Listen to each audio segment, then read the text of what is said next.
C'est de la science-fiction au sens où c'est le mot qui couvre tous les autres mots en science-fiction. La science-fiction contient l'anticipation, le space opéra, l'art science, etc. Donc c'est de la pure science-fiction. C'est même une sorte d'encyclopédie de la science-fiction. On m'a dit ça récemment, mais je pense que ça résume très bien le fameux moment où j'ai écrit Universal War, le moment où j'ai voulu tout mettre ce qui m'avait passionné dans la science-fiction, dans mes lectures. Finalement, j'ai fait involontairement une encyclopédie de la SF. C'est le côté très particulier d'Universal War. Je me demande même moi-même comment finalement j'ai trouvé l'équilibre pour que tout ça ne se marche pas sur les pieds. Je pourrais pas le mettre dans une seule case et je sais même pas si j'ai vraiment oublié une seule des cases de la SF finalement. Alors après, est-ce que je les ai bien traités? Le voyage dans le temps, c'est qui est au cœur de la structure de scénaristique. Oui, là j'ai une vraie proposition. Parfois je survole les thèmes de la SF seulement. Donc on va dire que c'est un voyage dans le temps qui implique tous les autres genres de la SF. Le voyage dans le temps, c'est qui est au cœur de la structure de scénaristique. Oui, là j'ai une vraie proposition. Parfois je survole les thèmes de la SF seulement. Donc on va dire que c'est un voyage dans le temps qui implique tous les autres genres de la SF. C'était totalement mégalo. Je sais pas comment ça a pu germer dans le cerveau d'un mec de 27 ans de penser qu'il allait faire 18 bouquins comme ça. C'est-à-dire. Alors à l'époque je pensais que je ferais mes 2 bouquins pas en 1 an, mais disons 3 bouquins en 2 ans, donc tout ça me prendrait une petite dizaine d'années, quoi. J'avais un petit peu présumé de mes forces. Universal War, c'est un chèque en blanc que me fait Mourad Boudjelal chez Soleil, c'est-à-dire fais ce que tu veux. Il me signe moi, et il signe pas un projet. Et quand j'arrive chez Soleil, je n'ai pas de projet même. Donc en fait, il m'a dit, ce serait juste bien qu'on soit dans le premier L'Enfeusmac qui paraît dans quelques mois. Ah, d'accord. Et en fait, j'ai couché sur papier tout ce que j'avais envie de faire. Et finalement, j'ai tout gardé. C'est ça le côté un peu aberrant de la chose, c'est que j'ai fait une sorte d'encyclopédie de la science-fiction en couchant tout ce que j'avais envie de faire, et finalement j'ai trouvé un moyen de tout organiser pour tout garder.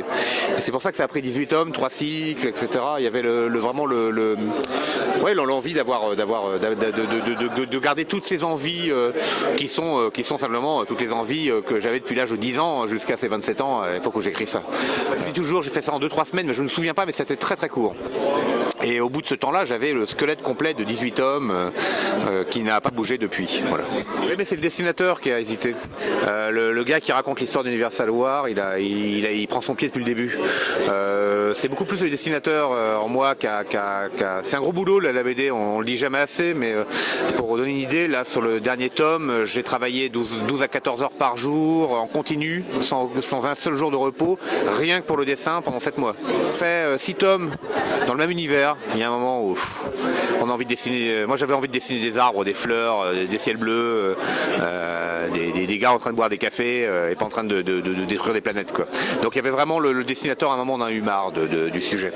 C'est pour ça que j'ai fait 2 albums avec Valérie.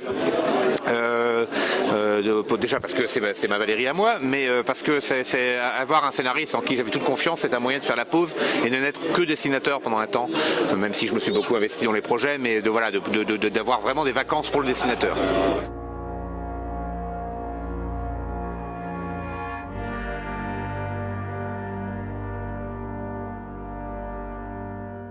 Universal War, pour l'instant, c'est une religion sans Dieu.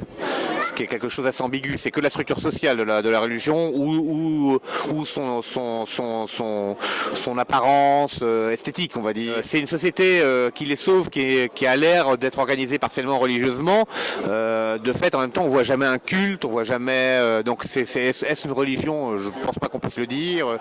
C'est beaucoup plus chez Kalish, quand il fait le choix de la Bible de Canaan et d'organiser la société comme ça. C'est beaucoup plus pour donner à une société scientifique une sorte d'arrière-plan un peu mystique pour la sortie, pour éviter de faire simplement une sorte de socialisme étatique délirant où tout serait pure science, pure planification, puisqu'on est vaguement au courant que ça ne marche pas très bien en fait.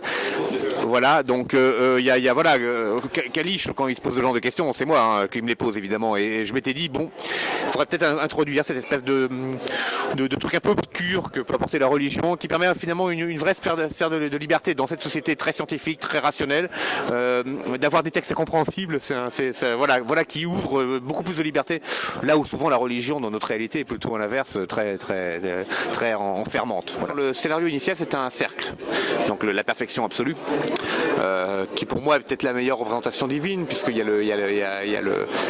oui, c'est la forme parfaite absolue, l'infini. En plus, une représentation assez solaire. L'air de rien, on sait qu'il y a une bonne partie de notre vision de la divinité vient de l'adoration du soleil, etc. Donc je trouvais ça vraiment pas mal.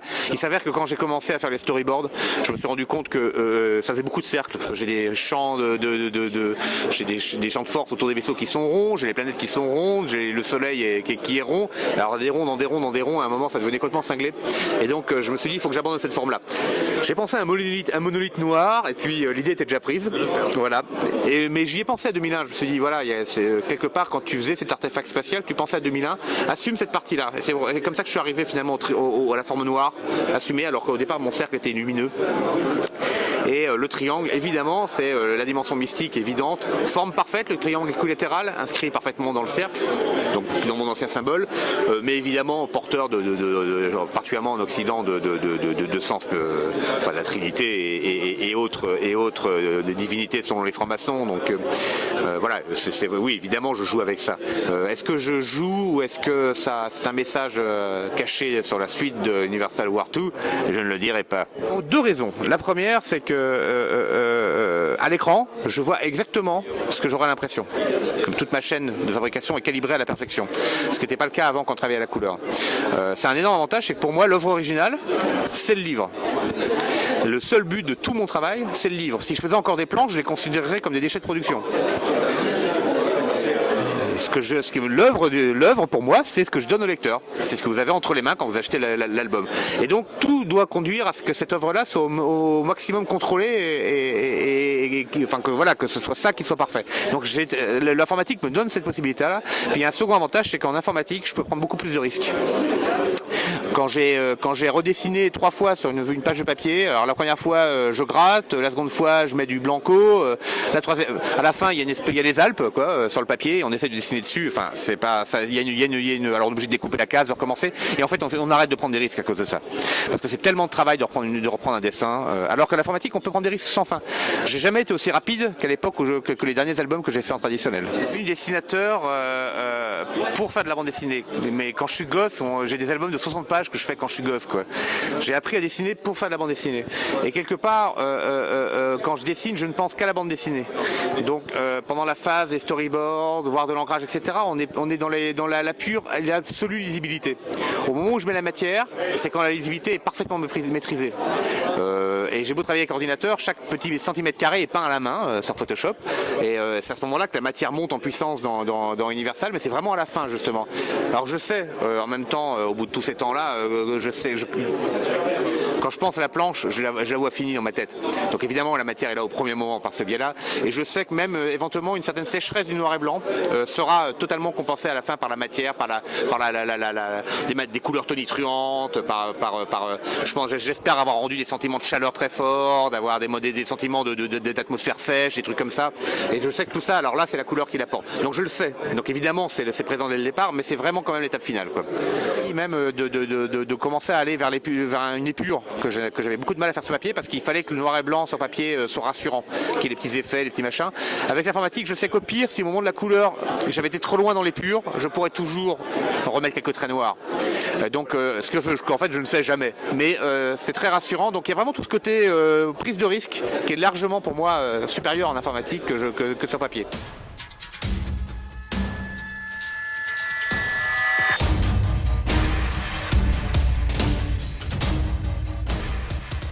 En voilà une que j'ai réfléchi en couleur dès le démarrage. Je me suis dit, c'est une des scènes les plus dramatiques de l'album. Normalement, orage, éclair, enfin, les lumières exagérées, et je l'ai fait en plein soleil. Je l'ai fait en plein soleil écrasant parce que en fait, c'est le truc qui m'a le plus frappé, c'est ces images des marchés en Irak après les attentats. Et ça m'avait beaucoup frappé ça, et j'ai voulu vraiment rendre cet effet-là, cette sensation-là où la pure violence est parfaitement éclairée par un magnifique soleil et les petits enfants disloqués en plein soleil. Il n'y a rien de plus effrayant, c'est 10 fois pire que sous un orage quoi. Oui, c'est pour ça que j'ai fait la scène de classe avant assez sombre, mais en normal ils font des projections, donc on ferme les rideaux évidemment, mais on est dans une ambiance confinée qui est assez proche de celle qu'on connaît en Universal War, donc on est en tranquillité, il y a des enfants qui posent des questions idiotes, enfin voilà, et blam, soudainement la cruelle réalité, ils sont sur une planète où des gens sont prêts à tuer leurs propres enfants plutôt que les laisser être éduqués par l'ennemi. S'il y a une chose que je déteste, c'est les gens qui convoquent les trucs très durs en les évitant. Parce que c'est un peu pour avoir l'avantage de la dureté sans en avoir les inconvénients. Là, évidemment, je choquais des gens. Mais oui, je veux choquer des gens. Enfin, un attentat, c'est quelque chose de choquant. On est dans une société où on se met la main sur le cœur, c'est horrible ce qui arrive, mais finalement, on a quand même pas le droit de choquer les gens. Moi, je pense que si on parle de ça, on en parle vraiment, quoi, et réellement, et on rappelle ce que c'est réellement, quoi. C'est pas un truc intellectuel, un attentat dans une école, quoi. C'est une chose simplement et purement horrible, quoi. Je m'inscris dans le super-héros à l'américaine, c'est-à-dire que qui sont quelque part des déités. Hein. Il y avait vraiment cette envie de montrer qu'il y a un conflit de conception de la réalité. Elle est du côté terre à terre, des gens réels, etc. Et en face, elle a des gens qui vivent dans un autre monde, quoi. En effet, dans une sorte d'Olympe. Et je voulais vraiment le montrer par ce biais-là. Donc c'est à la fois, c'est presque un dieu grec en armure, et c'est aussi un super-héros. Le moment où il émet son onde pour la plaquer au sol, c'est une image de pur super-héros. J'ai pris une pose de super-héros, voilà. Donc c'est vraiment pour montrer le décalage absolu qu'il y a entre les deux cousins. Ils sont tous les deux cousins, mais elle est vraiment du côté des vrais gens, et lui est totalement du côté de cet Olympe, de cette espèce supérieure qui, dans l'ensemble, est assez merveilleuse si on y réfléchit. Ce serait nous ayant abouti à la sagesse, mais de fait non, quoi. C'est un pur cauchemar d'imaginer l'humanité aller là-dedans. Et ça, c'est vraiment ce que je voulais montrer par cette scène-là, voilà. Et je suis là parce qu'en fait, la thématique de la rébellion, cette nana rebelle qui, dès qu'elle voit un truc, a envie de faire le contraire. C'est moi. J'ai toujours été comme ça. J'ai appris à le cacher. Ça répond Théa aussi parce que c'est une fille. Parce que c'est vrai que son côté rébellion contre l'ordre établi pour aider finalement les faibles et les opprimés, c'est toujours ce qu'on aimerait faire. Même si dans la réalité on n'est pas toujours à la hauteur au quotidien, on se dit que dans l'idéal, si on était un surhomme, on sauverait la veuve et l'opprimé et on défendrait les enfants.